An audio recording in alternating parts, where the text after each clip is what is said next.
All right, he was from Uzbekistan, and he wanted asylum in Sweden, and repeatedly the Swedes rejected it, but he stayed in the country.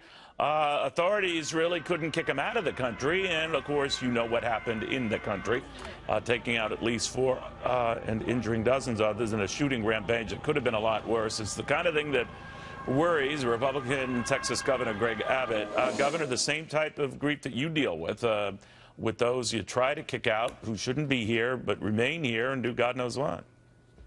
What do you think? Well, and Neil, that's part of what's behind our efforts here in the state of Texas, for example, to crack down on sanctuary city policies. That's why in this Capitol behind me right now, we're working to pass a law that I will sign here in a couple of weeks that will ban sanctuary cities.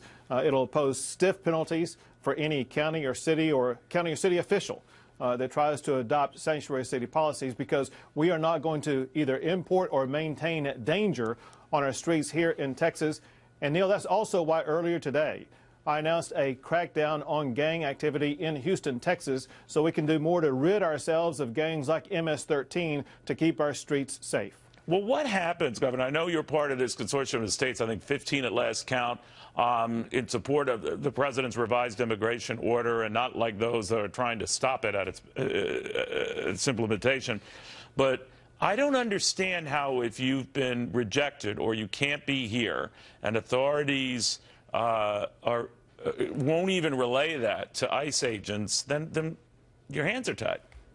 Right. Well, on that ban, listen, the law is pretty clear. The law is that if you are a resident or citizen of another country, you don't have any inherent right to come to the United States. The law is clear that the president has both the authority and the flexibility for safety purposes to decide who gets to come into the United States. And the facts are clear that both the President Barack Obama as well as Congress identified 7 countries where it was impossible to be able to adequately vet people coming from these countries that had connections to terror. And so the president is fully within his authority to be able to reject, for at least a short period of time, people from terror-sponsored nations. And there's a reason for this, Neil. Think back to last November when you saw the killing occur on the campus of Ohio State University. Right. That dealt with an immigrant, or rather a refugee from Somalia, who came through the state of Texas, by the way, went up to Ohio State and went on that car rampage, endangering the students at Ohio State University campus.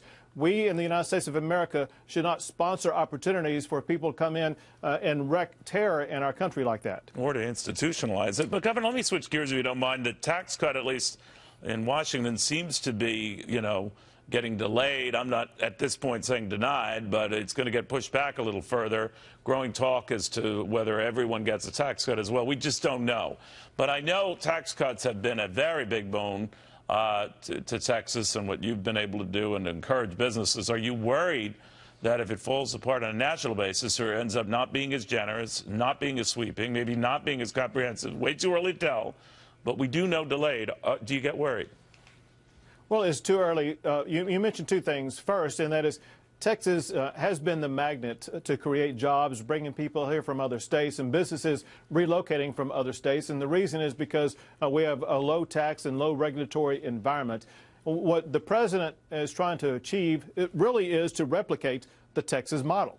And he wants to cut taxes to energize business, to grow even more jobs. But he's running into more opposition from fellow Republicans, right, who don't agree on the broad principles of that, right? And that's what they need to do. And, Neil, I feel confident that when everyone sits down and talks through the math of the situation, they're going to be able to find a way to both cut taxes without increasing the deficit. Do you think you should go into that, Governor, saying that it should be revenue neutral in the beginning, or do you accept some deficits with the hope being that you'll get revenue later?